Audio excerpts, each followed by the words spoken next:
This is a Radeon HD6850 graphics card. It's from AMD and it came out a long time ago and it only has 1GB of VRAM, but I'm gonna make a video on it because I got it for free in a recent parts hunt. So without further delay, let's cue the intro and get to the video. This video is sponsored by me, so if you enjoy the content and you're looking for a gaming computer and you live locally to me, then click on the description below and check out the computers I have for sale. Now let's get into the content. Hey, what is going on everybody? Welcome back to the most underrated tech channel. And in today's video, I'll be testing out this AMD HD6850 1GB graphics card in 6 different games and in 3D Mark Firestrike. Also, I'll be testing this card with the modded Nimaze drivers instead of the official legacy drivers, since those legacy drivers are way out of date. Plus, the modded drivers can help in supporting newer games as well as giving some performance increases / optimizations in some other games. For the test bench, this time around I'll be using this legendary Ryzen 3 3300X 4-core 8-threaded CPU on a B450M motherboard with 32GB rated at 2666 MHz of laptop modified memory, which I was able to overclock them to 3400 MHz. As for cooling the CPU, I will be using this 4 heat pipe Sama ARGB tower cooler, and as for power, I'll be using the 650W 80+ gold NZXT fully modular unit. Oh yeah, and I cannot forget about this 1TB NVMe drive, which is covered by a thick black heat sink. Now before we get into the benchmarks, I will have to inform you that using the Nimaze drivers will make the task manager not being able to show the graphics card, but you can still enter the graphics driver software as normal and it will show in there. And also later on you will see there's some issues with this graphics card, which I'm not really sure if it's the drivers or it's just the games are not optimized for this, because this is a way older graphics card. First up, I tested its 3D Mark Firestrike because this time around TimeSpy is not available since it is a DX12 exclusive benchmark. And with this test bench, it was able to get a score of 2374.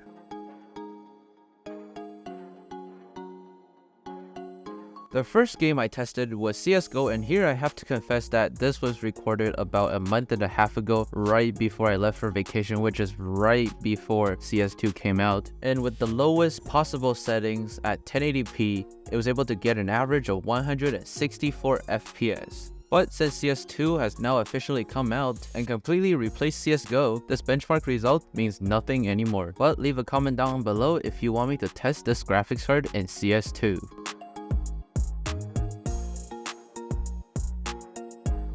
Another older game I decided to test was in GTA 5 at DX 10.1, which is the maximum rendering solution it offers for this graphics card, and with normal settings with the reflection MSAA to 4x and anistrophic filtering to 8x, as well as setting the frame scaler mode to 5.6, which is basically 83% of the render resolution at 1080p. With those settings, this graphics card was able to crank out an average of 69 FPS. Nice.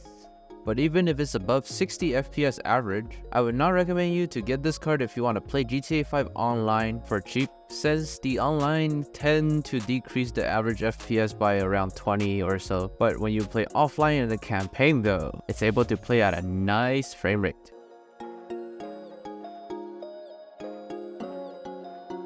Next up, due to Brokey's demand in Valorant, at the lowest settings, it was able to crank out an average of 228 FPS with a 1% low of 124 FPS. And this result is because of the CPU and not because of the GPU, since Valorant is a very CPU demanding game. So if you decide to grab a super cheap GPU just like this for your budget gaming PC, you'll be able to save up for a gun buddy in less than a year.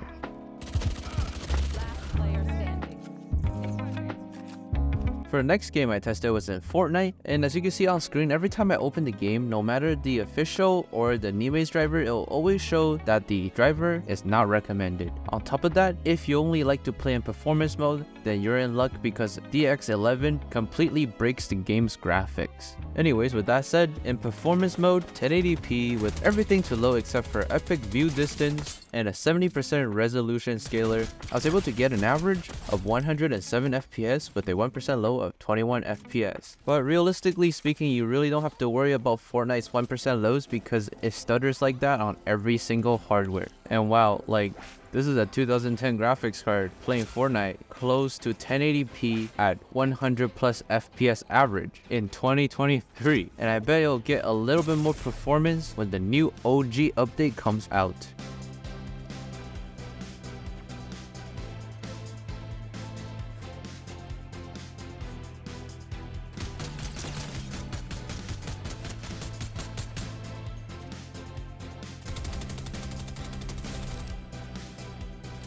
Next up, I tested in Ghost Runner, which was one of the games that supported FSR because I want to see how FSR performs on this graphics card, and it's one of the most graphically demanding games that will work with the graphics card. But here is where I encountered a problem where every time I try to enable FSR, it would just spit out an error, and I cannot fix the error unless I reinstalled the game. So with that, I ended up testing it at the lowest possible settings at 50% resolution render scale, as it was the lowest settings I'm willing to take before I gouge my eyes out. And with those settings, I was able to get an average of 74 FPS with a 1% low of 38 FPS. I would say this is a very good result considering this is how the Switch version basically looks, and you get a little bit more FPS than the Switch version.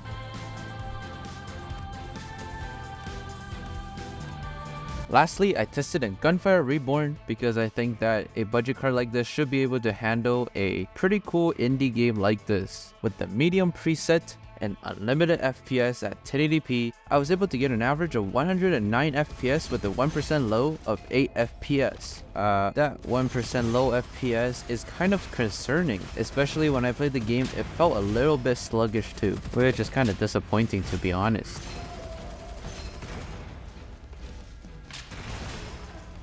And that was the HD6850 graphics card in 2023. As you can see, with a modded graphics drivers, you could give a little bit more life to this GPU in 2023. Although in some games, there are some graphical glitches as well as crashes if you turn on certain features. And on top of that, I found out that it was only able to go up to 60 Hz while the DisplayPort was able to go up to 144 Hz. Kind of odd, but maybe it's just my card. With all that said, if you enjoyed today's video, please give this video a thumbs up and subscribe to the channel. If you didn't, still give this video a thumbs up and subscribe to the channel. If you want to see how a modern low-end graphics card performs in 2023, click on the video that's up on the screen right now.